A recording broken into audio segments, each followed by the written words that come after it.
در این قسمتی از برنامه انشالله استفاده میکنیم از جناب آقای طباطبایی که با متن و مسائل مولد خونی بسیار زیبا و صدای شیوا و زیبایی که دارد ما رو به فیض برسوند.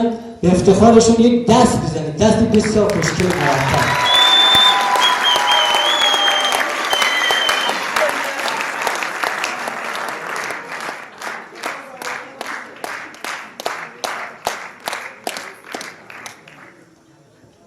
بسم الله الرحمن الرحیم. اولا تبریک عرض میکنم نیمه شعبان میلاد با سعادت آقا و مولامون صاحب الزمان روحی و ارواحنا له الفدا و انشالله که این ایام که متقارن شده با حلول سال نو بر همه شما عزیزان میمون و مبارک باشه.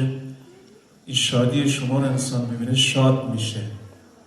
الحمدلله سید عزیز هم بسیار مدیریت خوبی دارند و همیشه سعی میکنن جوانهای عزیز رو شاد کنند. در برگزاری چنین مراسم‌های انصافاً خیلی زحمت میکشن و خود آقای حسین رو یک تشویق جانانه بفرمایید.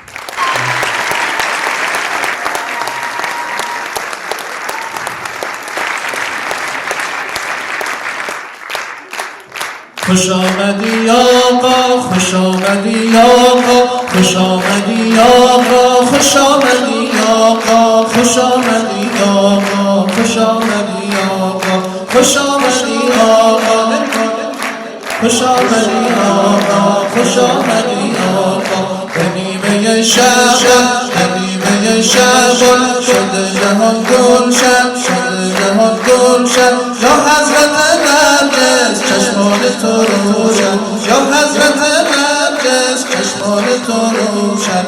آقای من مولا، مولای من مولا، خوش آمدی آقا، خوش آمدی آقا.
سلام و عرض ادب خدمت حضار محترم، عزیزای دلی که تشریف آوردن، ولادت قائم آل محمد حضرت صاحب الزمان رو به همه شما عزیزان تبریک میگم.